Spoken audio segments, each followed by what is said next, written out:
ಸೌತೆಕಾಯಿ ರೊಟ್ಟಿ. ವಿಶೇಷವಾಗಿ ಮಳೆಗಾಲ ಮತ್ತು ಬೇಸಿಗೆಯಲ್ಲಿ ತಾಜಾ ಸೌತೆಕಾಯಿಯಿಂದ ತಯಾರಿಸುವ ಈ ರೊಟ್ಟಿ ರುಚಿಯ ಜೊತೆಗೆ ದೇಹಕ್ಕೆ ತಂಪನ್ನು ನೀಡುತ್ತದೆ.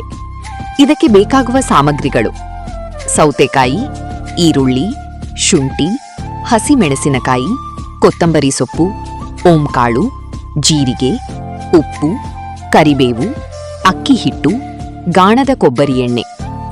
ತಯಾರಿಸುವ ವಿಧಾನ: ಸೌತೆಕಾಯಿ ಹಾಗೂ ಶುಂಠಿಯನ್ನು ತುರಿದು ಈರುಳ್ಳಿ, ಮೆಣಸಿನಕಾಯಿ, ಕೊತ್ತಂಬರಿ ಸೊಪ್ಪು ಹಾಗೂ ಕರಿಬೇವಿನ ಸೊಪ್ಪನ್ನು ಸಣ್ಣಗೆ ಹೆಚ್ಚಿಕೊಂಡು ಅಕ್ಕಿ ಹಿಟ್ಟಿಗೆ ಹಾಕಿ ಜೀರಿಗೆ, ಓಂಕಾಳು, ಉಪ್ಪು ಸೇರಿಸಿ ನೀರನ್ನು ಹಾಕದೆ ಹಿಟ್ಟನ್ನು ಚೆನ್ನಾಗಿ ಕಲಸಿ 5 ನಿಮಿಷ ಹಾಗೆಯೇ ಇಡಿ.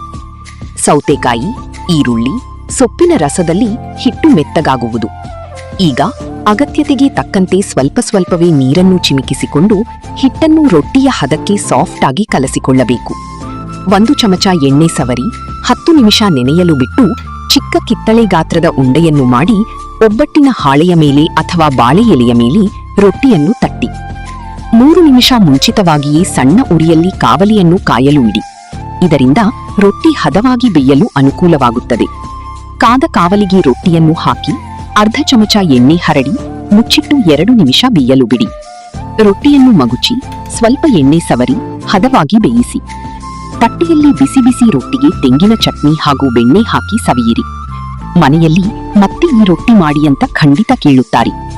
ಪ್ರತಿ ಬಾರಿ ರೊಟ್ಟಿ ಮಾಡುವಾಗ ಸೌತೆಕಾಯಿಯ ಬದಲು ಬೀಟ್ರೂಟ್, ಕ್ಯಾರೆಟ್, ಸಬ್ಬಸಿಗೆ ಸೊಪ್ಪು, ಗಡ್ಡೆಕೋಸು, ಮೆಂಥಿ ಸೊಪ್ಪು ಹೀಗೆ ಬೇರೆ ಬೇರೆ ತರಕಾರಿಗಳನ್ನು ಸಹ ಸೇರಿಸಿ ಮಾಡಿ. ಇದರಿಂದ ಹೊಸ ರುಚಿ ಸಿಗತ್ತೆ ಹಾಗೂ ಮನೆಯವರಿಗೆ ಪೋಷಣೆಯೂ ಸಿಗತ್ತೆ. ಸೊ ರೊಟ್ಟಿ ಮಾಡಿ ತಿಂದು ಹೀಗಿತ್ತು ಅಂತ ಕಮೆಂಟ್ ಮಾಡಿ, ಚಾನೆಲ್ ಅನ್ನು ಸಬ್ಸ್ಕ್ರೈಬ್ ಮಾಡಿ. ನನ್ನ ಬೇರೆ ರೆಸಿಪಿಗಳನ್ನು ಟ್ರೈ ಮಾಡಿ. ಮತ್ತೆ ಸಿಗೋಣ ಒಂದು ಹೊಸ ರುಚಿಯೊಂದಿಗೆ.